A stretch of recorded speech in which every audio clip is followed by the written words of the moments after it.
of the leadership, most of the leadership in Parliament of the committees are, are from the party in government, because they have a majority in Parliament.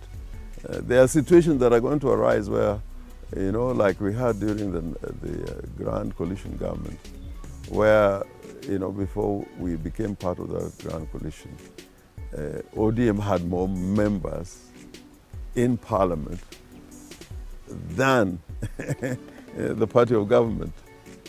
So these situations are dynamic and can arise. So it is Parliament to fulfill its constitutional obligations to provide legislation, representation and oversight. And it's not representation of the government. Members of Parliament represents the people and the counties, so to speak. So I think once we know how that system should operate, and this is not just akin to Kenya, even the United States of America, the Congress is distinct from the executive, and nobody questions, the role of that constitutional duty that the Congress has. Although every political party would want to operate with a majority in Parliament or in Congress, so that there's not disharmony and dysfunction. But again, there are dangers when a party in power is overrepresented in Parliament.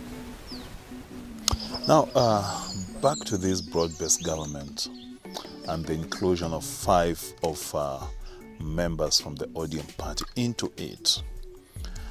Someone posted on their social media platform that why just ODM? Why didn't other political parties within the coalition of Azimio la Umoja One Kenya coalition be approached to be part of this broad-based government? I think probably that would now be for the president or people in Kenya Kwanza to answer that question, because as I know it, they were approaching individuals to serve, and as we speak now, I know those positions are not being completely filled. I think there's still a position remaining in cabinet, one ministry. So probably, it may be in the mind of the executive to approach another sector.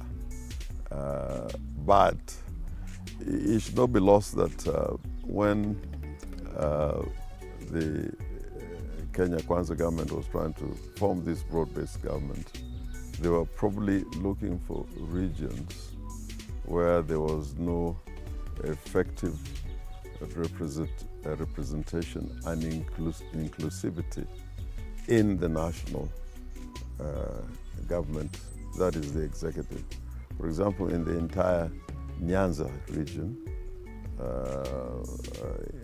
and excluding Kisii and Nyamira, there was only one member of the cabinet, for the entire region.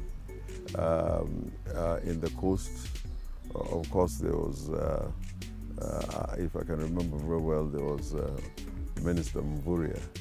Now, with an addition of Honorable Joho. There was also, I think, Aisha Jumwa. Aisha Jumwa. Yeah, it was just a replacement. Yeah. And maybe the question of gender was arising, but when they appointed our young girl from Turkana, that issue of gender seemed to have been addressed, although in entirety of that formation, I am not sure that the gender rule has been fully, accomplished. Yeah, but all in all, I can say that that was an attempt to form a broad-based government by a party in power. It was not by a group of parties more than one party sitting down to say this is how we are going to form this broad-based government. I think it was from the perspective of the current government on how to form that broad-based government. Let's talk about the Gen Z uprising, the demonstrations they staged in the month of June was vigorous and it shook the country. Do you think some of the issues that they were raising have been addressed by the government of Kenya? I don't think they have been addressed at all, but I think there has been some statements to the effect that they are going to be addressed. Now, if you just talk about broadly about some of the issues they were raising, the cost of living was an issue. I don't think it's been sufficiently addressed. Although the finance bill, which was going to compound the situation, make life harder through more and more taxation, in itself, the withdrawal of that bill did not answer to the questions that were raised around the cost of living. You remember even last year when Azimio and ODM were raising these issues about cost of living, the Kenya Kwanza administration said, no, this is not something to be addressed by the team from the two coalitions, that it is the government that is going to rise or fall, whichever way they were going to address that issue of the cost of living. If you're in the shoes of President William Ruto today, you are the president of Kenya, how best would you handle this Gen Z issue? How would you approach it? The Gen Z issue is first issue of exclusion.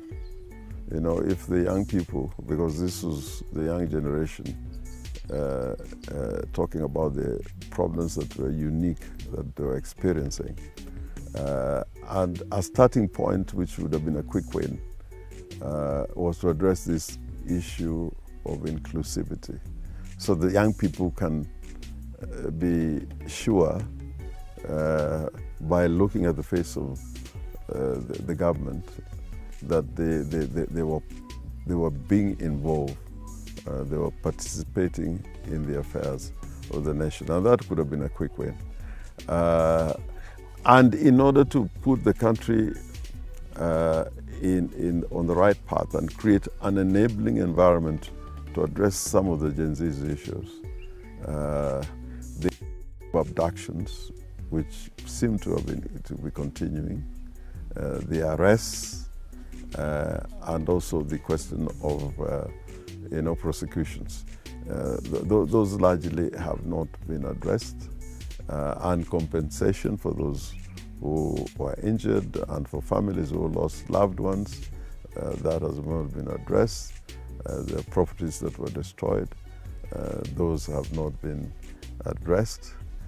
So we need to create this enabling environment to be able now to talk substantively with the Gen Zs and other stakeholders on a national platform on how to deal with the problems that were raised. Do you think that environment can be created? I think it can be created, and I think the space is there, it's been created.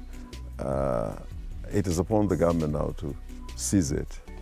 Yeah, and I urge them that they should not take this formation of so-called broad-based government as the solution by itself, because it's for them to seize this moment. I remember when we were at the Serena talks during the crisis in 2007-2008, there were issues that were addressed in order to create the enabling environment, and I can say without any fear of contradiction that those quick wins and those issues that needed quick resolution have largely not been addressed. Finally,